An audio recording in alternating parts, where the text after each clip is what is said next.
I hope this video isn't just me like chomping and you can just hear me chewing. No, I've Try wanted it. to open this back for the past 2 days, but I was waiting for today to open it. Aw. This is how I'd like probably eat this. I'd like stick my tongue in and then just eat it. Hello. Hi guys. How are you, Nat? Good. So for those who are not caught up to speed, I'm Natalie. Sometimes I appear in Kat's video. I'm currently living in Zurich, in Switzerland. Today, I wanted to get together over Zoom and ask you some deep questions. We're also going to be drinking some wine. And then we brought a couple of like snacks, American snacks, and then Swiss snacks. So I'd love to see what you have. What are you going to be drinking? So today I have a bottle of red, a Bordeaux from France. I got it from a friend. And I also have, I got like two very Swiss snacks. Belvita, there's a brand. Don't mix it up with Belvita. It's not the same thing. It's almost like Triscuits. The Swiss are obsessed with paprika flavored. Paprika? So I actually have the same wine that we drank last time that we spoke. It's opened from Friday, and I have like a wine stopper, but I was just really lazy, so I just put like foil on it and it's just been in the fridge. So this is state-of-the-art wine vacuum sealer. This is like all the rage in Napa Valley. It's just, super efficient and it's like really effective, and it is a Pinot Grigio. Hey. Cheers.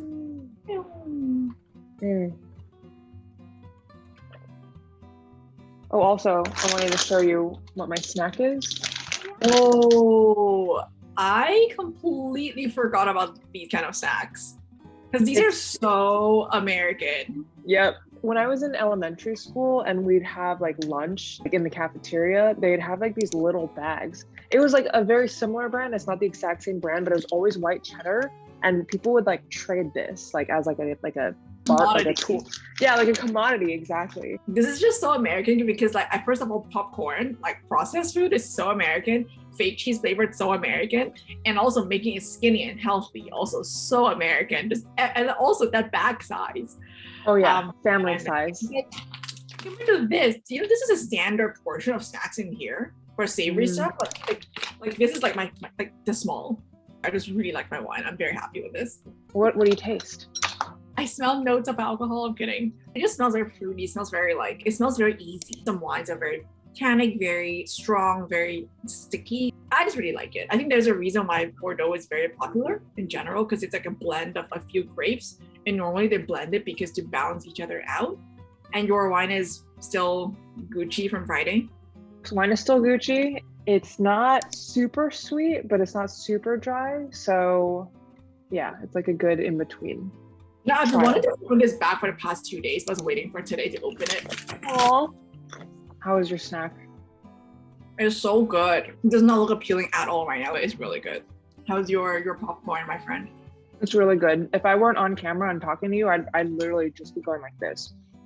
Just go for it. Show them the real you. This is how I'd like probably eat this. I'd like stick my tongue in and then just eat it. Wait, for real?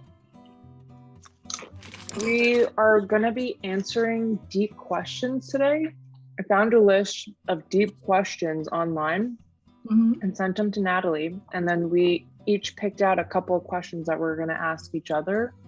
Should I ask mine first? What is the most spontaneous thing you've done lately?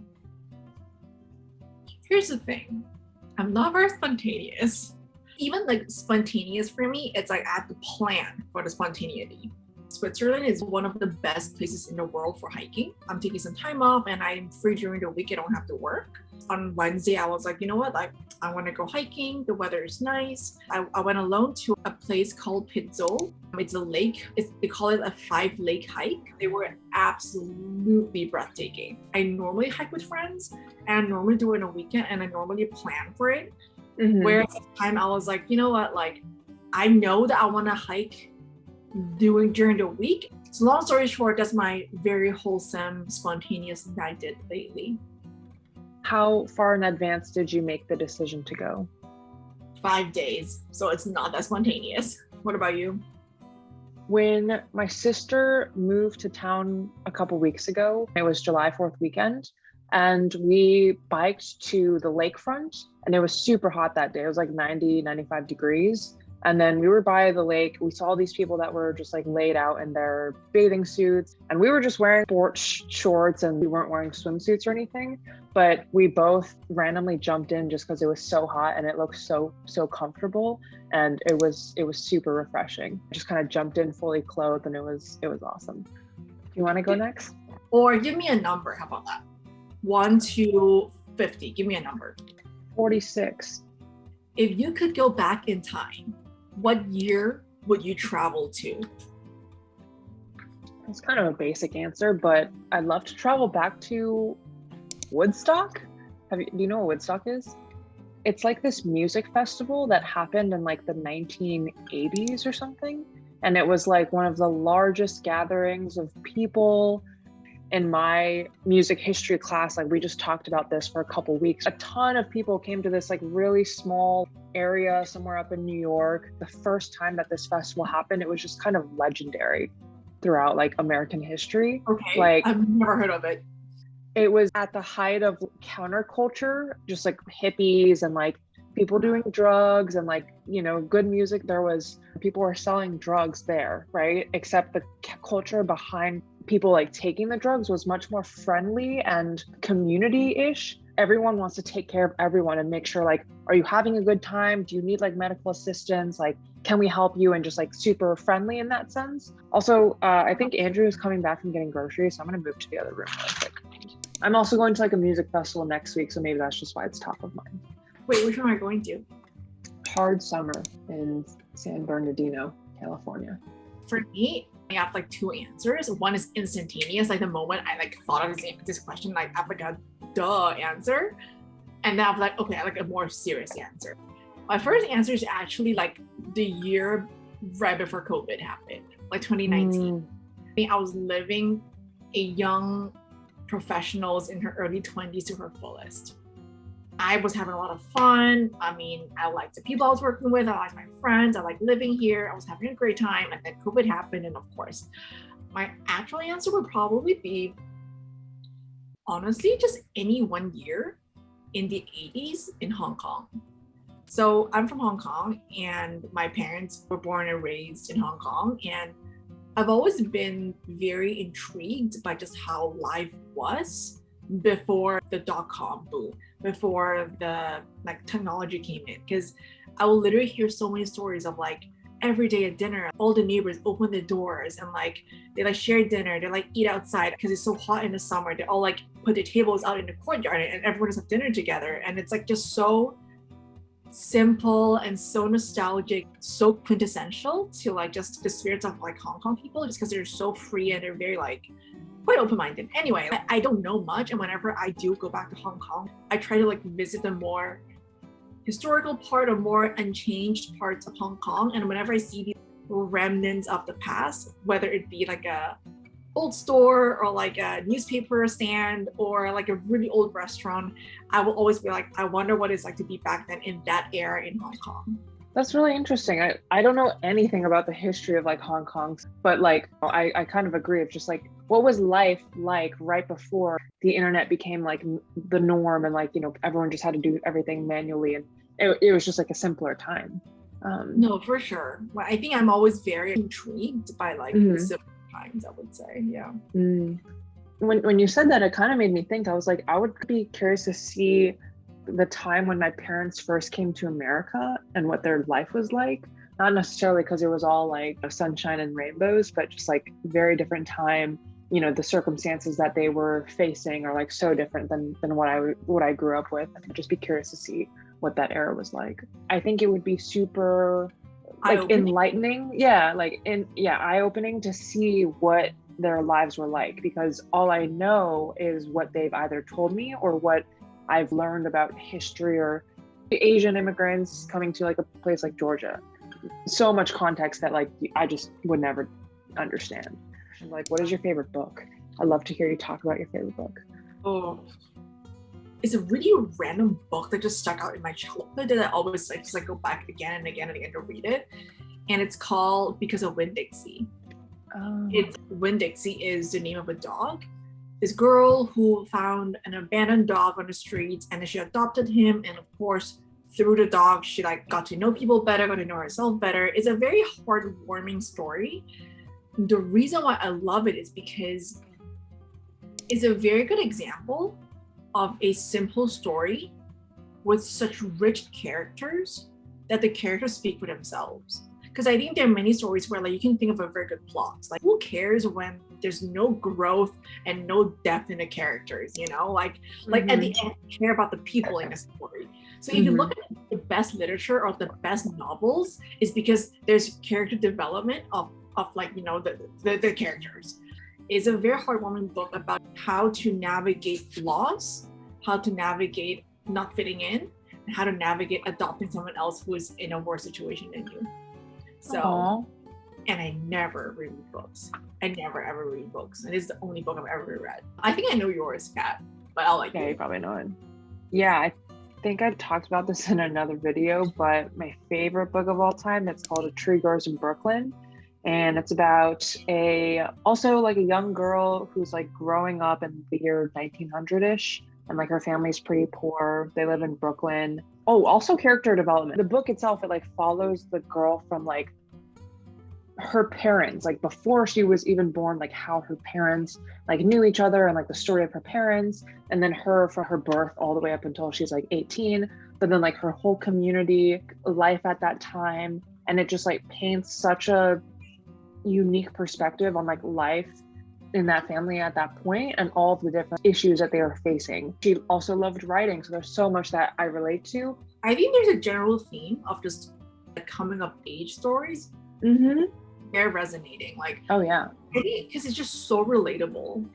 Oh, yeah. And at the end of the day, like, it just hugs your heart in a different way, you know? Yeah. It's like, even though our lives aren't super similar to like what exactly they're going through, like the themes themselves are very relatable. Even though we're 25 now, we discovered them when we were in like middle school or something like that. And we're also going through these transformations in life, trying to figure things out, trying to figure ourselves out. It's just comforting to like have someone to look up to or just like be able to reference like that's in a similar place, you know, struggled and overcame their struggles. So I hope this video isn't just me like chomping and you can just hear me chewing. What is your best piece of advice someone has given you? Do you have one?